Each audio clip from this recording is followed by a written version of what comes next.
Hi, let's discuss shift-reduce parsing. Shift-reduce parsing is a type of bottom-up parsing. I already discussed LL1 parsing, that was a top-down parsing. In LL1 parsing, there was a stack, there was some input string and a parsing algorithm. Then what we are doing, at stack we'll push the start symbol, then we'll try to push its production and we'll try to match the top of the stack symbol and the look ahead symbol. If it matches, then we'll pop from the stack and we'll increment the pointer. But in case of shift reverse parsing, what we'll do, we'll simply shift. Here there will be some input symbol, then that will shift into the stack.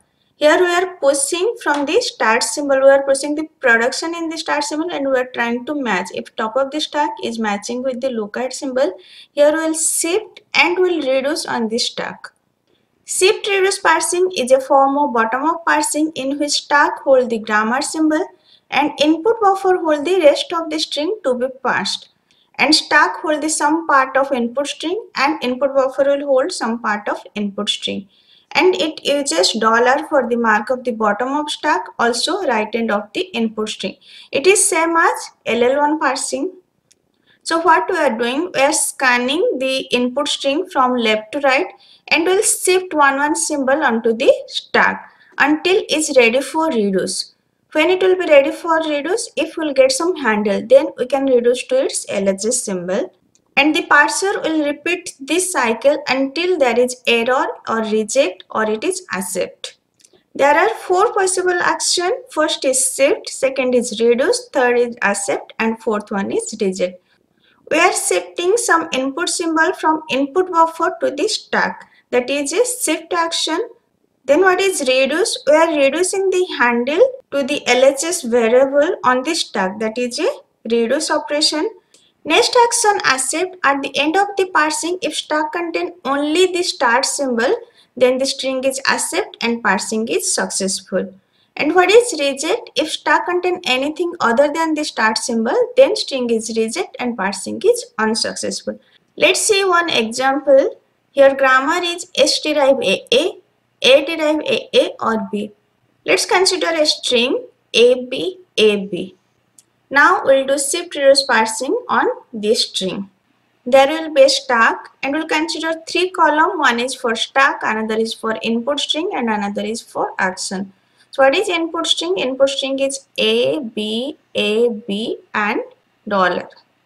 Now initially stack contain the dollar symbol, input string contain AB dollar. So first action will shift one input symbol from input buffer to stack. So this A will shift to stack. Now stack contain A, input string contain AB dollar. Now just check, is this A is a handle? Just A is present right side? No. A is not a handle, so we cannot reduce. Next action will also shift. Now this B will shift and look ahead pointer will point to next symbol. Now stack contain A, B, input string contain AB dollar. Now just check, is this B or AB is a handle?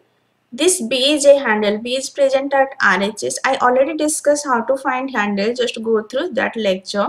Now B is a handle, so we'll reduce this. What will be production? A derive B. We'll reduce A derive B. So in place of this B, we'll write A. Now stack contain A and input string contain AB dollar. So now just check, is this A is a handle? Yes, it is present here. If it is present at RHS, then that is a handle. So which production we can use for reduction? We can use this production A derive A. Now stack contain A and input pointer is pointing to terminal A. Now just check, is this A is a handle? No, single A is not a handle. So what action will do is shift. So this A will shift onto this stack. Now this A will shift onto this stack. Here it will be A.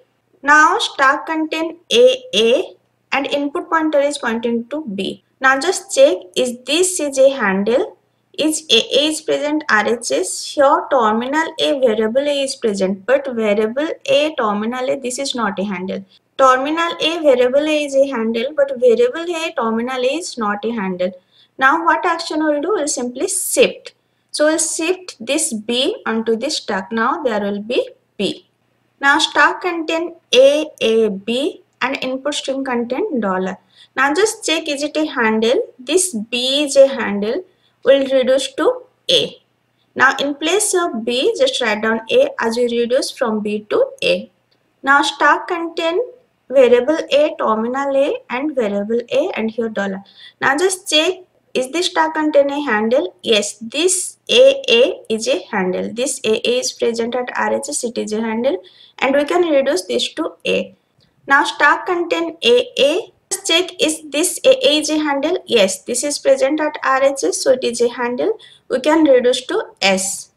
So in place of AA, just write down S. Now stack contain start symbol S and input string contain $. If at the end of the parsing, the stack contain the start symbol and input string contain just the $, then it will be accept. So what we are doing, we are shifting one symbol from input string to stack and we are checking whether this is a handle. If this is a handle, we are reducing. If this is a not handle, then again we are shifting. We are shifting till we find a handle. When we are finding the handle, we are just reducing. Now how many reduce operation are there? Here this is 1, 2, this is 3. Different 3 reduce operation are there. If it will just ask number of reduce operation, it will be 5.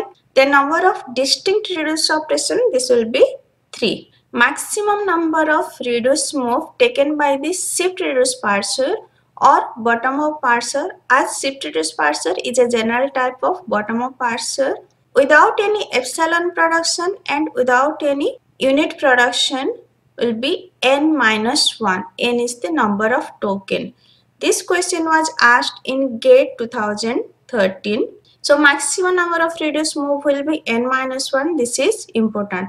And just mark, it is without epsilon production and without unit production. If there will be epsilon and unit production, then it will be different.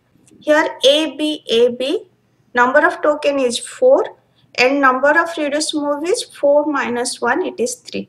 In LL1 parsing, I discussed minimum number of push operation without any epsilon production and unit production is n. So there it was minimum n and here it is maximum n minus 1. In case of LL1 parsing, minimum number of push operation is n. In case of shift-reduce parser, maximum number of reduce move is n minus 1. So that's why bottom-up parser is more powerful than top-down parser, as we require less number of reduce move in comparison to LL1 number of push operation. That's why bottom-up parsing is more powerful and more efficient than top-down parsing due to less number of reduce move. In next lecture, I will discuss another example of shift-reduce parsing. If this lecture is helpful for you, please like and subscribe. Thank you.